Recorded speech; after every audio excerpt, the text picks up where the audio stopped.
So as a medical oncology fellow, it's a real pleasure and honor to be here speaking with you, and I wanted to thank the chairs of the meeting for having me. Unfortunately, I have no disclosures to report, and my wife reminds me about this every day. So the title of my talk is Clinical Outcomes with Pemetrexed-based Systemic Therapy in RET-rearranged lung cancers, and I wanted to give you some background of why we were interested in this topic. So we're all well aware that targeted therapy has arguably reshaped the therapeutic landscape for patients with advanced non-small cell lung cancer. In EGFR mutant and ALK-rearranged lung cancers, tyrosine kinase inhibition has dramatically improved response rates, quality of life, and progression-free survival compared to standard chemotherapy. However, despite these gains, none of these agents have resulted in any cure, and disease progression ultimately develops in all of our patients. So as we heard yesterday, or any lung conference I've attended in the past few years, immune therapy has garnered a lot of excitement. And even according to Dr. Blumenschein, who's still in the room, thank you, we're curing stage 4 disease.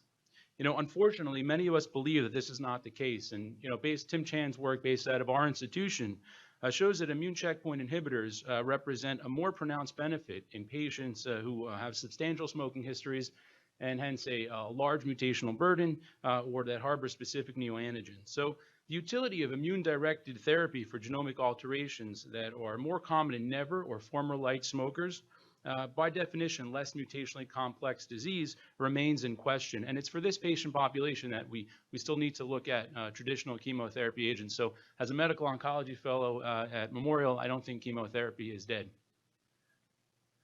So Dr. Greg Riley, one of my mentors, says you can't give a talk on a oncogene-addicted non-small cell lung cancer without showing a pie chart. So I didn't want to go against him this early in my career.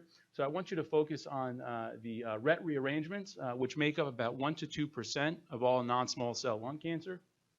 Here's the KIF5B RET fusion or rearrangement, which is the first discovered and most well studied, but there are many more that exist.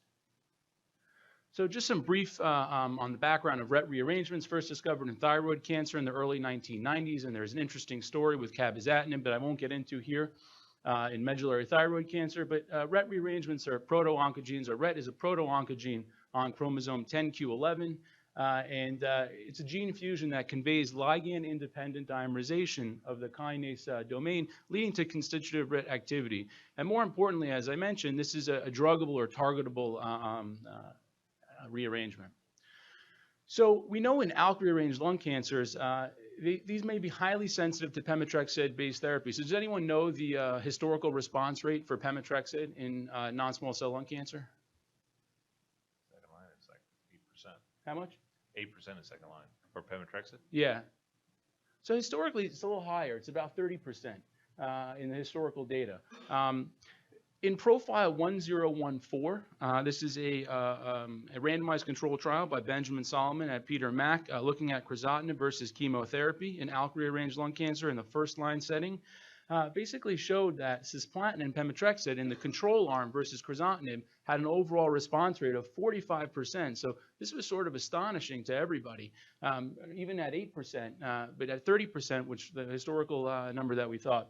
And looking at the Profile 1007 by Alice Shaw in Boston, this was looking at crizotinib versus chemotherapy with docetaxel or pemetrexed. There was also a significant improvement in PFS in the pemetrexed group versus the docetaxel group. There's also published literature on improved PFS of ALK-rearranged versus KRAS mutant lung cancer given platinum and pemetrexed. So what is the reason or the mechanism behind this? We think it may be related to thymidylate synthase levels. So there is some lab data showing that there may be lower thymidylate synthase levels in ALK-positive versus ALK-negative non-small cell lung cancers.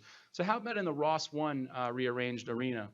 So in the EUROS-1 study, again in the control arm looking at chemotherapy, there was an overall response rate of 58% when looking at combination or single agent pemetrexed.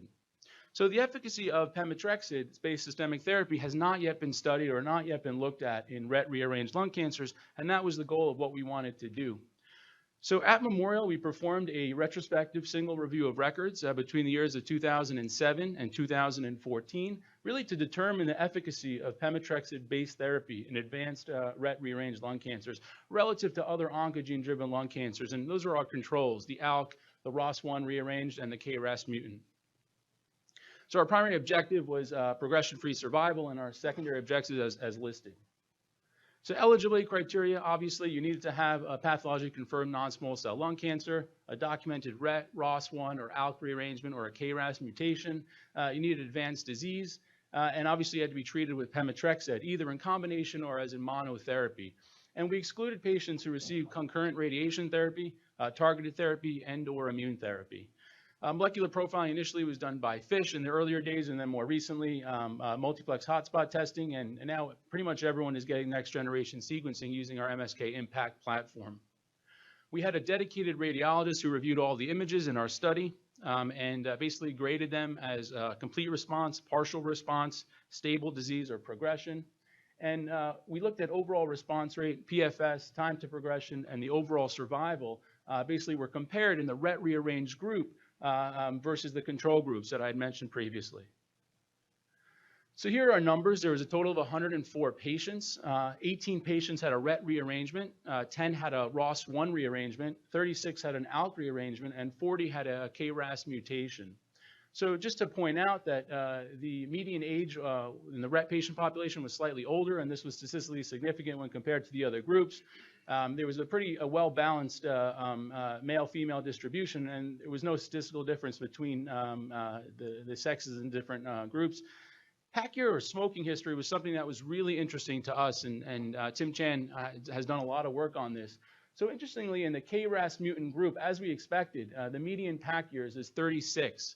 And this is statistically significant different than the RET rearranged group. And you can see in RET, ROS1, and ALK rearrangements, the median pack years was 0. And this is what we commonly see in clinical practice. I won't get into this, but lines of therapy were looked at. It was not statistically significant difference between the groups, and number of pemetrexed cycles was also not statistically significant. So what was the response to pemetrexed-based therapy? So in the RET rearranged group, we saw a 45% overall response rate. And I should mention there were no complete responses seen on imaging. These were all partial responses. In the ROS1 rearranged group, there was a 78% response rate. I was sort of floored by that number. And in the ALK rearranged group, 50% response rate. Interestingly, in the KRAS mutant group, there's a 26% response rate. And when comparing RET to the other cohorts, it was statistically significant difference in response rate. So PFS, progression-free survival, is our primary outcome. And if you look at the median PFS in RET rearranged groups, it's about 19 months, 23 months in the ROS rearranged group, and 19 months in the ALK rearranged group. And when you compare ALK, ROS1, or RET versus KRAS, there's a statistically significant difference in PFS between the two. But when you look at ALK versus ROS versus RET, they sort of all plot out together, and there was no statistically significant difference with regards to PFS. Similar in time to progression, I won't go through it, and similarly in time to treatment discontinuation, the numbers are about the same. Overall survival has not yet been reached in the RET rearranged group. Also has not yet been reached in the ROS1 rearranged group. It plots out at 36 months, 37 months in the ALK rearranged group and 16 months in the KRAS group. So when we compare ALK to KRAS, there is a statistically significant difference in overall survival. And similarly, when we compare RET to KRAS, there's a statistically significant difference there. Again, when we look at ALK, ROS, and RET rearrangements, there is no difference in overall survival on the plot. And I know Dr. Dunn is probably not in the room anymore, but this passes the thumb test with Dr. Dunn, that you can stick your thumb in between the two there.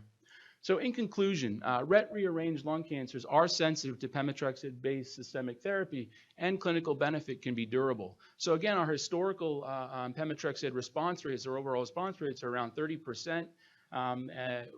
Dr. Drillin at our institution has I think he completed a phase 2 trial with cabozantinib, and there is about a 38% response rate there. We know cabozantinib is not the greatest of drugs, and it's not a particularly RET inhibitor, but it does have some activity. So again, with pemetrexed, an overall response rate of 45% in this, obviously retrospective cohort. a median PFS of 20 months, and a median time to treatment discontinuation of 21 months. So there is clinical benefit. The clinical benefit is comparable to what we see in the ALK and the ROS1 rearranged lung cancers, and improved compared to KRAS mutant lung cancers. And there's many factors that we're actually looking into now as to why. And one of them is this thymidylate synthase level, this mechanism of sensitivity to an antifolate drug as pemetrexed. Also, contribution of smoking is something that we're looking at and interested in. So I'll stop here, and if you have any questions, I'll be happy to answer. It's a pleasure. Thank you. So questions? So, you know, one question, you didn't do it for EGFR. Why did you not look at that? Because, I mean, that's been kind of shown also that they may be a little bit higher response rates to chemotherapy. Did you look at it and just not part of this, or? I think it was known, yeah. So it just wasn't done as part of this. Yeah. So you just didn't add that in? Exactly. Okay. And have you looked at thymidylate synthase levels? Because that has been shown. I mean, they haven't done a lot with pemetrexed on it, but that's been shown that even the low levels of thymidylate synthase levels you could see in squamous cells, they can actually respond to pemetrexed. So have you looked at thymidylate synthase levels? I haven't personally. I'm on the BMT service now in clinic. I'm busy, but we are looking at it in the lab. So they're going to try to see if they see more of that in the in the people who are single mutation. That's one of the mechanisms that we believe to be the driver. Any other questions? If not, thank you so much. Thank you. And so we're done for the afternoon.